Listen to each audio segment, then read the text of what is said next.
Assalamualaikum warahmatullahi wabarakatuh.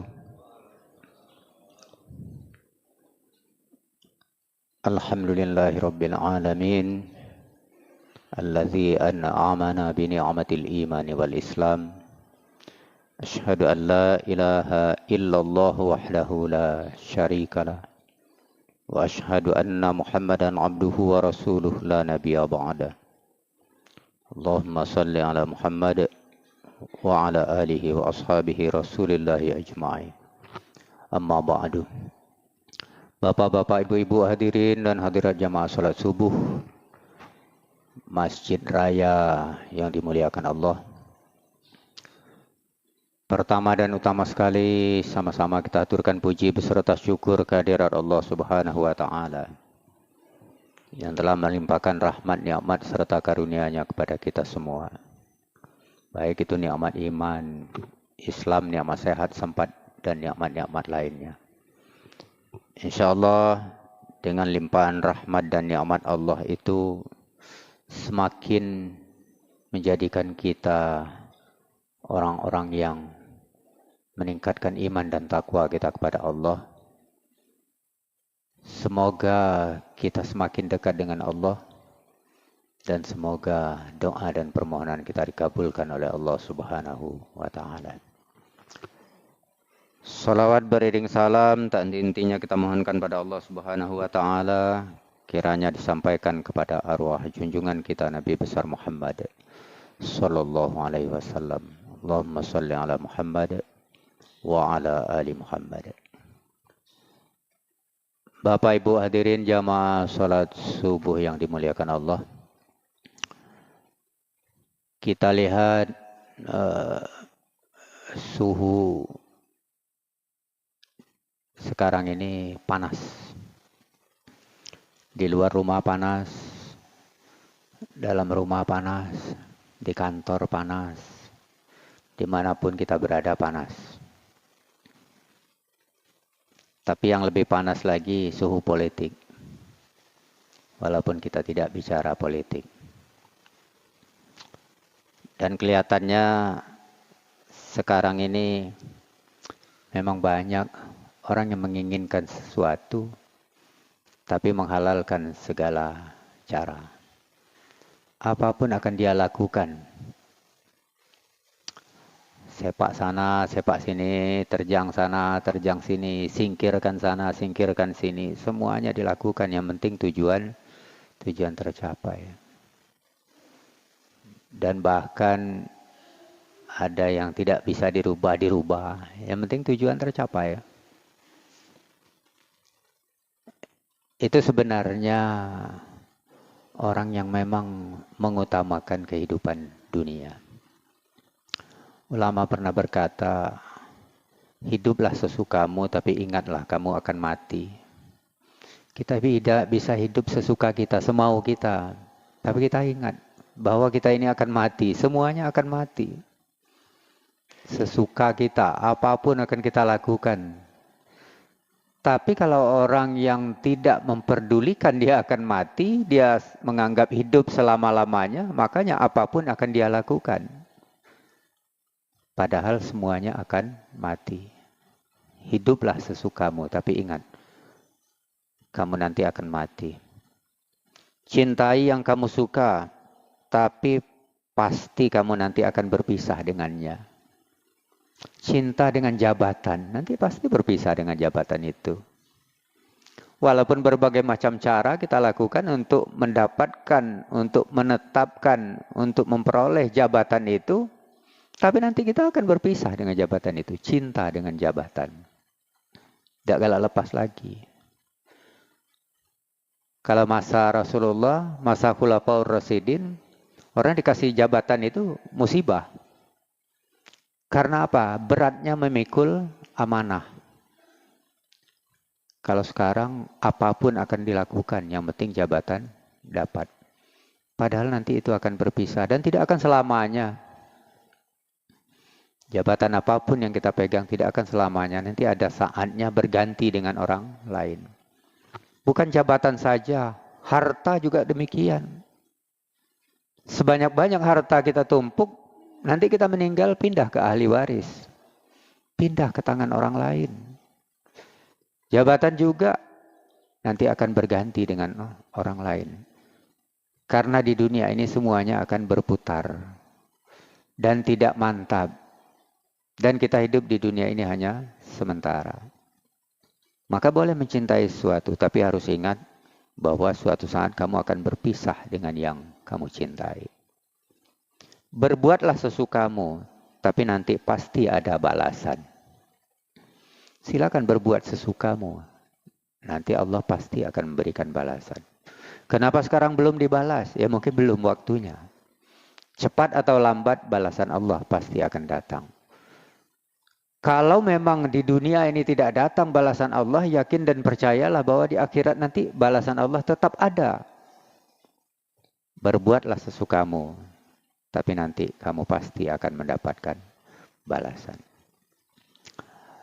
Bapak Ibu hadirin jamaah salat subuh yang dimuliakan Allah Subhanahu wa taala. Ada beberapa orang yang akan mendapat balasan, mendapat azab dan siksa dari Allah Subhanahu wa taala. Yang pertama adalah orang yang ingkar atau kufur nikmat.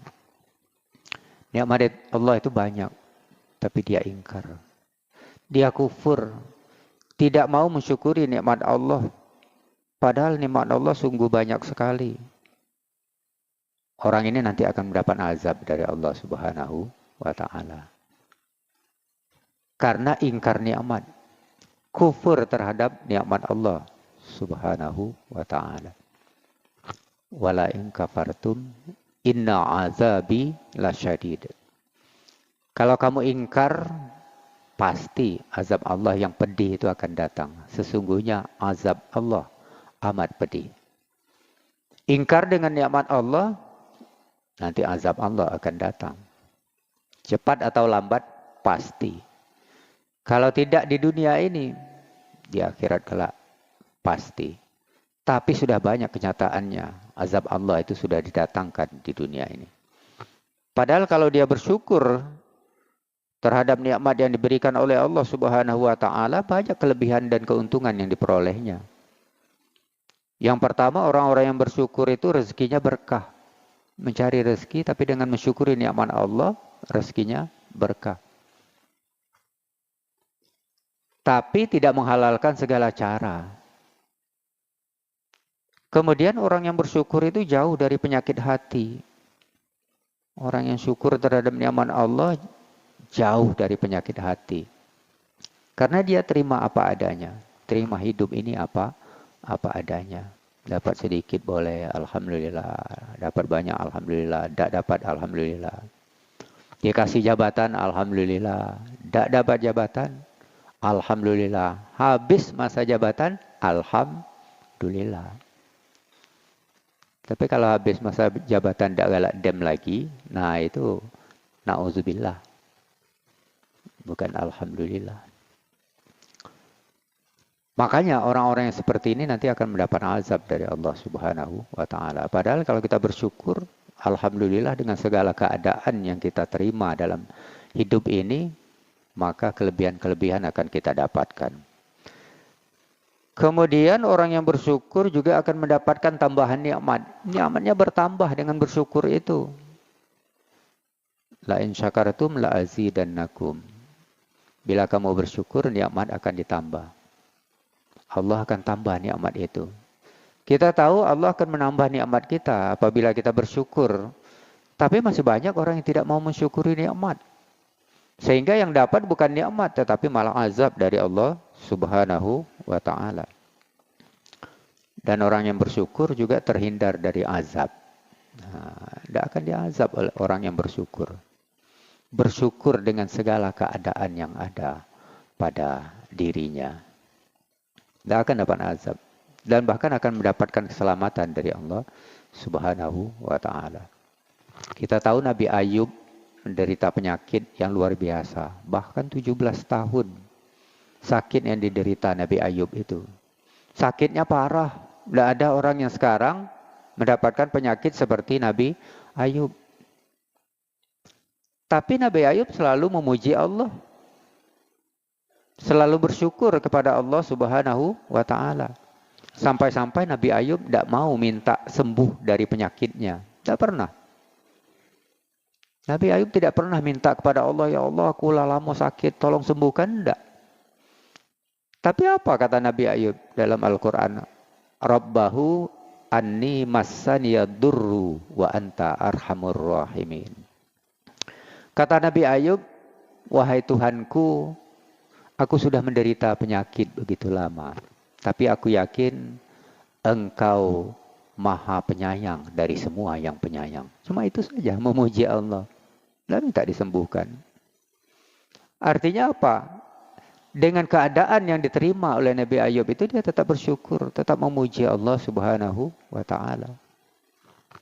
Kalau Ayub zaman sekarang sakit semenit lah merotok. Kalau Nabi Ayub 17 tahun sakit, minta disembuhkan tidak pernah. Itulah yang dibacakan oleh Nabi Ayub. Rabbahu anni massaniyadurru wa anta arhamur rahimin. Wahai Tuhanku, aku sudah menderita penyakit begitu lama, tapi aku yakin Engkau Maha Penyayang dari semua yang penyayang. Sudah, itu saja. Bapak Ibu hadirin jamaah salat subuh yang dimuliakan Allah. Orang-orang yang bersyukur pada Allah Subhanahu wa Ta'ala, selain dari terhindar dari azab, hidupnya akan bahagia, hidupnya senang. Orang yang menerima apa adanya itu hidupnya senang. Tapi kalau orang merasa kurang terus, hidupnya gelisah. Orang yang cukup dengan apa adanya, senang. Sedikit disyukurinya, hidupnya senang. Dia bahagia. Tapi kalau orang tidak pandai bersyukur, maka dia tidak merasakan ketenangan hidup itu. Karena dia tidak menerima apa yang terjadi pada dirinya. Dia tidak menerima keadaan yang ada pada dirinya. Sehingga dia merasa tidak tenang dalam hidup ini. Kemudian orang yang bersyukur juga akan terhindar dari godaan setan. Kalau selalu bersyukur, setan tidak bisa menggodanya. Dapat rezeki dia bersyukur, tidak dapat rezeki dia bersyukur, sakit dia tidak marah, sakit dia masih memuji Allah. Gimana setan mau menggodanya? Dia bersyukur. Tidak dapat jabatan dia, alhamdulillah. Gimana setan mau menggodanya? Tapi kalau tidak dapat jabatan, segala macam cara dilakukan, nah itu setan masuk. Ajulah, hancur galau-galau. Yang penting jabatan dapat. Itu, setan masuk. Dilakukan segala sesuatu. Ganti ini, ganti itu, rubah ini, rubah itu. Yang penting jabatan dapat. Itulah tanda-tanda orang yang tidak bersyukur kepada Allah Subhanahu wa Ta'ala. Kemudian orang yang bersyukur itu berserah diri. Semuanya diserahkan kepada Allah Subhanahu wa Ta'ala. Itulah orang yang bersyukur. Bapak Ibu hadirin jamaah salat subuh yang dimuliakan Allah. Kemudian orang-orang yang bakal mendapat azab dari Allah Subhanahu wa Ta'ala, selain dari orang yang kufur nikmat atau ingkar nikmat, adalah orang yang terlalu cinta dunia. Terlalu cinta dunia silakan, tapi terlalu cinta dunia maka akan mendapat azab dari Allah Subhanahu wa Ta'ala. Apa saja akan dilakukan asal kebutuhan dunia tercapai. Padahal dunia hanya sementara. Dunia ini disebutkan dalam Al-Quran la'iba wa lahwa. Hanya permainan dan senda gurau. Jadi dunia ini permainan, senda gurau. Dan itu pun kita lakoni hanya sebentar. Paling-paling ya sekarang 60 tahun, 70 tahun, 80 tahun. Apakah itu lama? Wah itu sebentar sekali. Hitungan akhirat itu 1 jam atau 2 jam cuma. Kita hidup di dunia ini 60 tahun, 70 tahun, 80 tahun, 90 tahun. Itu hitungan di akhiratnya paling-paling 1 jam atau 2 jam. Berarti sangat sebentar di dunia ini. Tapi kalau orang yang terlalu cinta dunia, wah, menganggap itu nikmat yang luar biasa. Dan bahkan kehidupan yang sangat lama. Padahal itu hanya kehidupan sementara. Jadi dia akan melakukan apapun untuk mengejar dunianya. Padahal dunia ini hanya sementara. Orang yang terlalu cinta dunia, ya melupakan akhirat. Padahal akhirat adalah tujuan hidup kita yang terakhir. Kita lihat contohnya Qarun. Qarun itu dunia semua. Mencari harta untuk dunia, pangkat jabatan untuk dunia, semuanya akan dia kumpulkan. Sehingga dia menganggap dirinya paling hebat. Menganggap dirinya lebih baik daripada yang lain. Karena terlalu cinta dunia. Makanya orang yang akan mendapat azab dari Allah Subhanahu wa Ta'ala itu selain dari orang yang cinta dunia, ya orang yang merasa lebih baik, merasa lebih hebat, sehingga dia sombong. Contohnya Qarun itu, harta banyak nih hartanya. Saking banyaknya harta Qarun itu bertebaran di mana-mana. Bahkan sampai kalau ada di Linggau orang ketemu harta, namanya harta Qarun. Padahal harta Qarun itu tidak sampai ke Linggau. Tapi pas ada di Linggau, gali-gali ketemu harta. Wah, ini harta Qarun. Saking terkenalnya Qarun dengan hartanya itu. Sehingga hartanya itu bertebaran di mana-mana. Ketemu harta Qarun. Apalagi harta itu berharga. Wah, ini harta Qarun. Memang Qarun pada masanya itu jaya sekali. Hartanya banyak, semuanya banyak. Harta banyak, kekayaan banyak, duit banyak, bini banyak, galau-galaunya banyak Qarun. Hebat Qarun. Bahkan dalam Al-Quran disebutkan fakharaja ala qaumihi fi zinati. Maka dengan kehebatan Qarun itu, Qarun keluar di depan kaumnya, tampil di depan kaumnya dalam keadaan megah, mewah. Hebat sekali Qarun. Fakharaja ala qaumihi fi zinati. Tampillah Qarun di hadapan kaum-kaumnya dengan kemewahan, dengan kemegahan. Fakharaja ala qaumihi fi zinati. Qala alladzina yuridunal hayatad dunya. Maka berkata orang-orang yang senang dengan kehidupan dunia, yang menginginkan kehidupan dunia. Apa kata orang yang menginginkan kehidupan dunia? Qala alladzina yuridunal hayatad dunya ya laitalana mislama utiya Qarun. Sangat beruntung seperti Qarun. Maka dia pengen seperti Qarun. Orang yang cinta dunia pengen seperti Qarun, pengen banyak harta, pengen jabatan tinggi, harta ada habis-habis.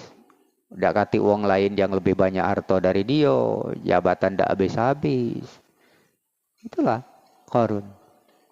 Makanya orang yang cinta dunia berkata, wah enak seperti Qarun ini. Dia pengen seperti Qarun. Kenapa dia pengen seperti Qarun? Fa'innahu lazu hazzin azim. Sesungguhnya seperti Qarun itu adalah keberuntungan yang besar. Innahu lazu hazzin azim.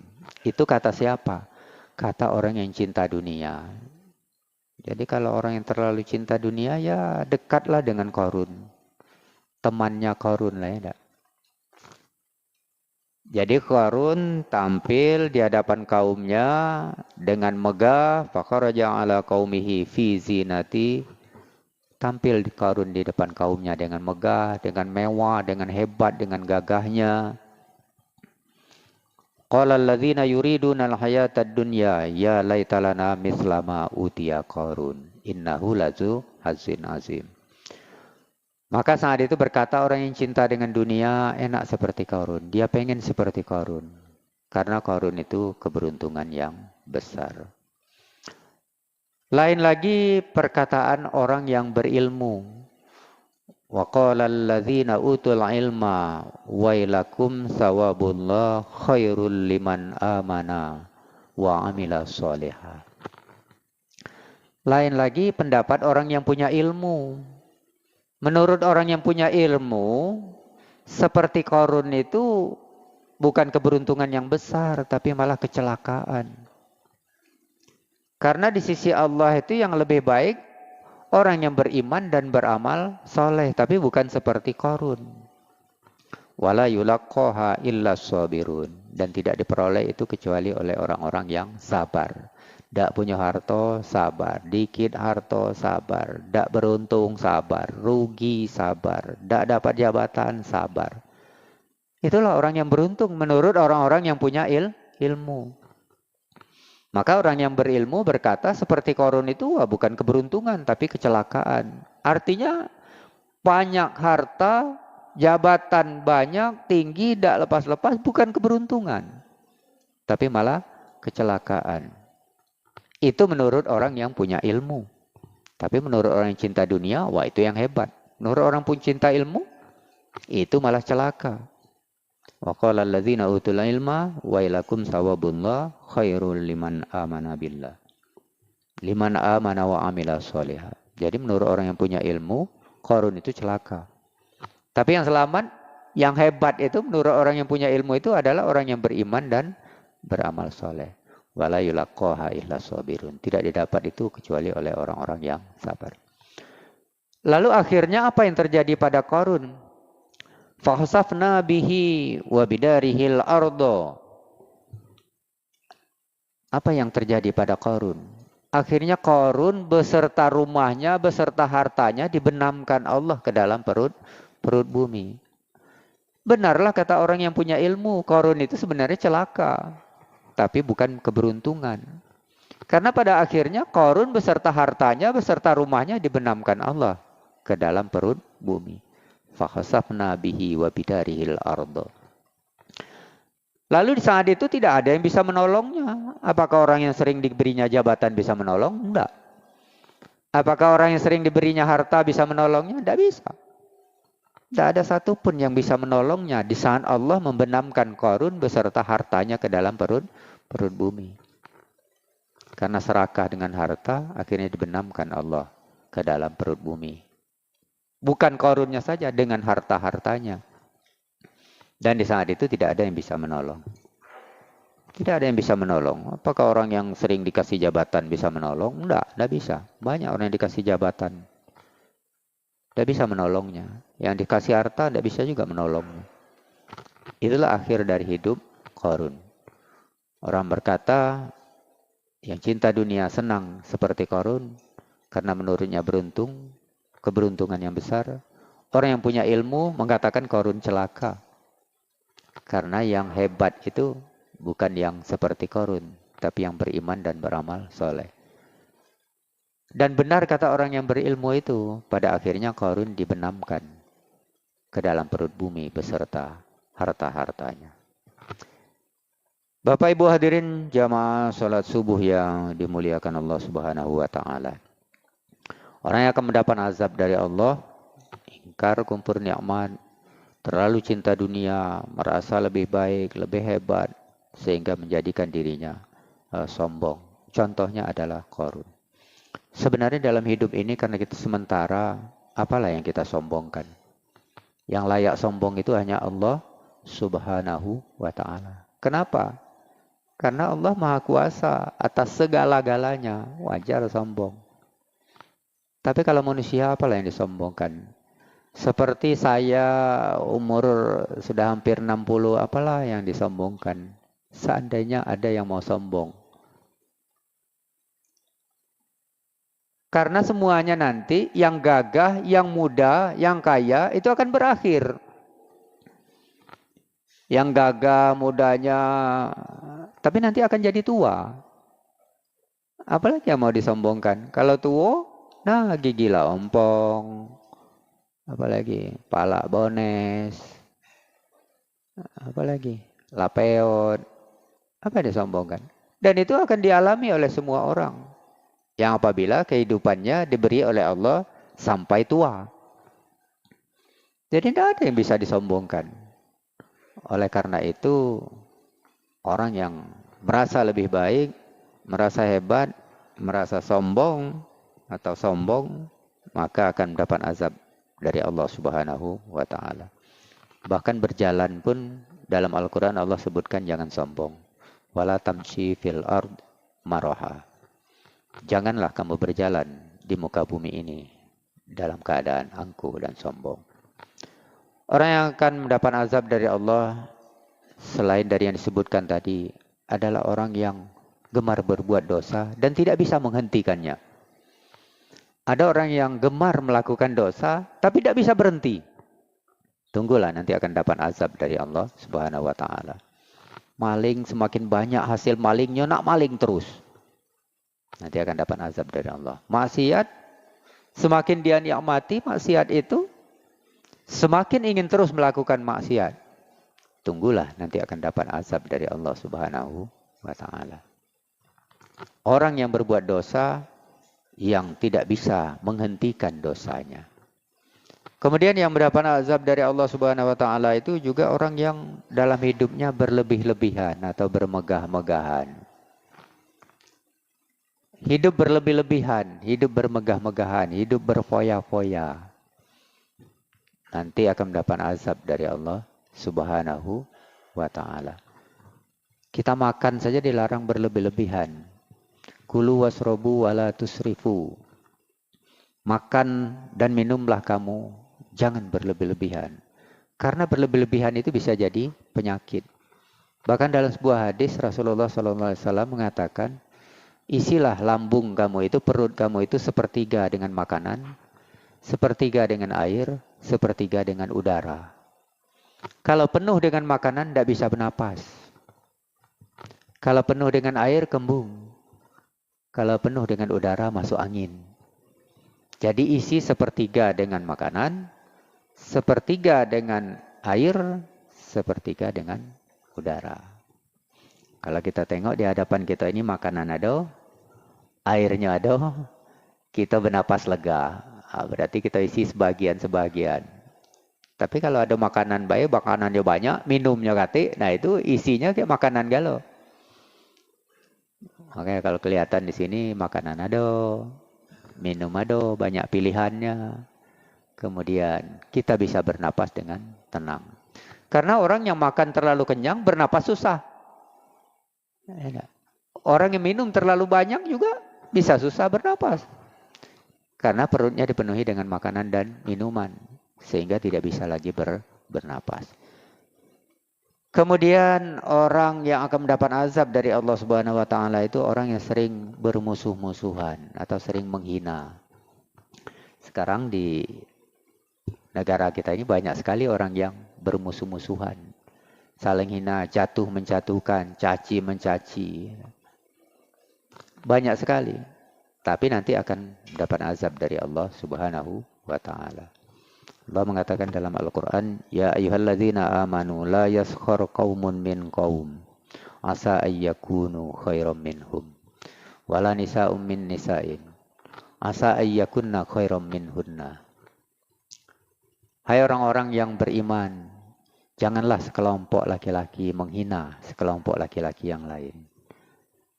Belum tentu yang dihina itu jelek. Bisa jadi yang dihina itu lebih baik daripada yang menghina.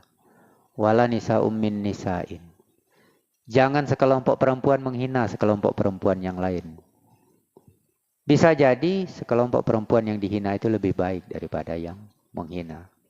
Orang yang suka menghina nanti akan mendapat azab dari Allah Subhanahu wa taala. Bapak Ibu hadirin jamaah salat subuh yang dimuliakan Allah. Banyak sebenarnya hal-hal yang bisa mendatangkan azab dan siksa dari Allah Subhanahu wa taala. Tapi setidaknya beberapa hal ini bisa kita jadikan pelajaran supaya kita tidak mendapat azab dari Allah Subhanahu wa taala. Jangan terlalu cinta dunia karena dunia ini hanya sementara. Jangan mengingkari atau kufur terhadap nikmat Allah. Kemudian kalau berbuat dosa berhentilah. Jangan memiliki perbuatan dosa yang tidak bisa dihentikan. Jangan berlebih-lebihan dalam hidup ini. Jangan bermegah-megahan dalam hidup ini. Ya cukup sedang-sedang saja. Kalau banyak, syukuri alhamdulillah. Tapi sebagian beri untuk orang yang berhak menerimanya. Kemudian jangan merasa lebih hebat. Jangan merasa lebih baik. Sehingga bisa menimbulkan rasa angkuh dan sombong dalam diri kita. Kemudian mari sama-sama kita meningkatkan iman dan takwa kita kepada Allah Subhanahu wa taala dan menghindari beberapa hal yang bisa menimbulkan azab dan siksa dari Allah Subhanahu wa taala. Semoga kita termasuk orang yang selamat. Bukan selamat di dunia saja, insya Allah selamat sampai akhirat kelak. Lebih dan kurang mohon maaf. Billahi taufik wal hidayah. Wassalamualaikum warahmatullahi wabarakatuh.